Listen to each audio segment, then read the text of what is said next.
ತುಂಬ ಮೋಡಗಳಾಗಿದ್ವು. ನಾನು ಒಂದು ಕ್ಲಿಪ್ಪಿಂಗ್ ತಗೊಂಡಿದ್ದೀನಿ. ಈ ರೀತಿ ಮೋಡಗಳಾಗ್ತವೆ, ಆದರೆ ಸಿಕ್ಕಾಪಟ್ಟಿ ಬಿರುಗಾಳಿ ಬಂದು ಮೋಡಗಳನ್ನೆಲ್ಲ ಆರಿಸ್ಬಿಟ್ಟು ಮತ್ತೆ ಬಿಸಿಲು ಬರ್ತವೆ. ಈ ರೀತಿ ಆಗ್ತಾ ಇವೆ ನಮ್ಮ ಕಡೆ. ಇನ್ನು 2 ದಿನ ಮಳೆ ಬಂದಿಲ್ಲ.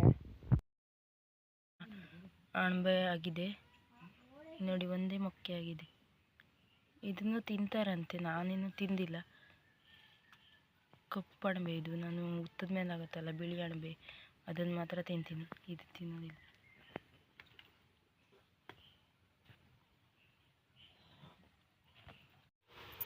ಇದು ಜಾಜಿ ಗಿಡ.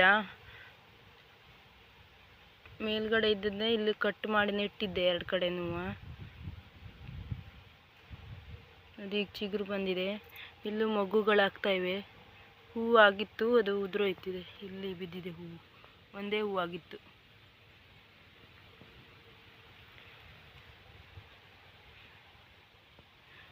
ಆಗಸ್ಟ್ ತಿಂಗಳಲ್ಲಿ ಫುಲ್ ಹೂಗಳಾಗ್ತವೆ.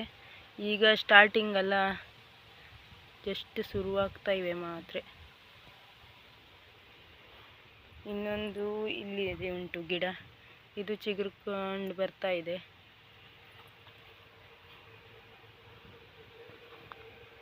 ಇದ್ರ ಪಕ್ಕನೇ ಇದು ನರ್ಸರಿಯಿಂದ ತಂದ ಲಿಂಬು ನೆಟ್ಟಿದ್ನಲ್ಲ, ಹುಳಗಳು ಎಲೆಗಳನ್ನೆಲ್ಲ ತಿಂದ್ಬಿಟ್ಟಿದ್ವು.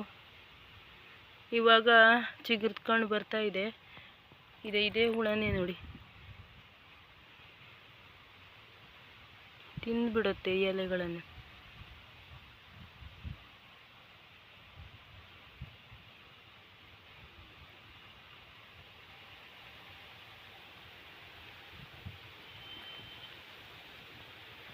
ನೋಡಬೇಕು ಇದು ಯಾವಾಗ ಲಿಂಬು ಆಗುತ್ತೆ ಅಂತ. ಅವರು 6 ತಿಂಗಳದಿಂದ ಬರ್ತದೆ ಅಂತ ಹೇಳಿದರು. ಆದರೆ 6 ತಿಂಗಳಾಗಿದೆ ನೆಟ್ಟಿ ಆಲ್ರೆಡಿ. ಇದು ಹುಳಗಳೆಲ್ಲ ತಿಂದ್ಬಿಟ್ಟಿದ್ವಲ್ಲ, ಹಾಗಾಗಿ ಚೆನ್ನಾಗಿ ಬಂದಿಲ್ಲ ಅಂದ್ಕೊಂಡಿದ್ದೆ. ಇನ್ನು ನೋಡಬೇಕು.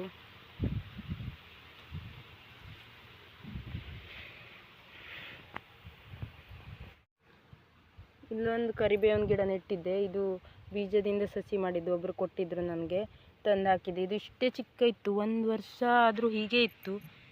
ಇಷ್ಟೇ ಚಿಕ್ಕ ಇತ್ತು, ಬೆಳೆಲಿಲ್ಲಾಗಿತ್ತು. ಯಾರೋ ಹೇಳಿದರು, ಬಟಾಟೆ ಸಿಪ್ಪೆ ಮತ್ತು ಹುಳಿ ಮೊಸರು ಹಾಕಿದರೆ, ಹುಳಿ ಮಜ್ಜಿಗೆ ಹಾಕಿದರೆ ಗಿಡ ಬೆಳವಣಿಗೆ ಚೆನ್ನಾಗಾಗತ್ತೆ ಅಂತ ಹೇಳಿದರು. ನಾನು ಅದಕ್ಕೆ ಹಾಕಿದ್ದೆ. ಇವಾಗ ಮತ್ತೆ ಹಾಕಬೇಕು. ಈ ರೀತಿ ಬುಡಕ್ಕೆ ಬಿಡಿಸ್ಕೊಂಡ್ಬಿಟ್ಟು ಹಾಕ್ತೀನಿ.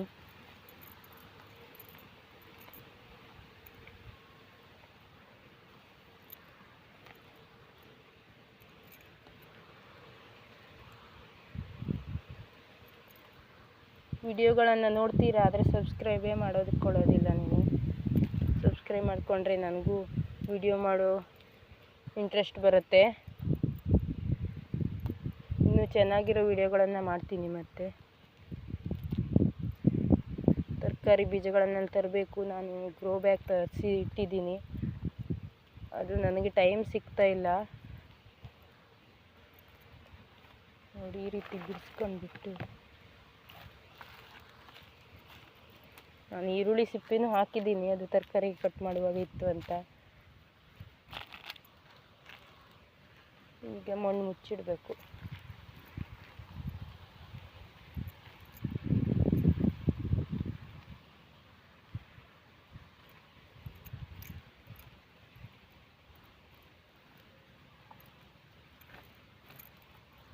ಮಣ್ಣು ಈ ರೀತಿ ಬುಡಕ್ಕೆ ಏರಿಸ್ಕೊಡ್ತೀವಲ್ಲ, ಆವಾಗ ಗಿಡ ಬೆಳವಣಿಗೆ ಬೇಗ ಆಗುತ್ತೆ.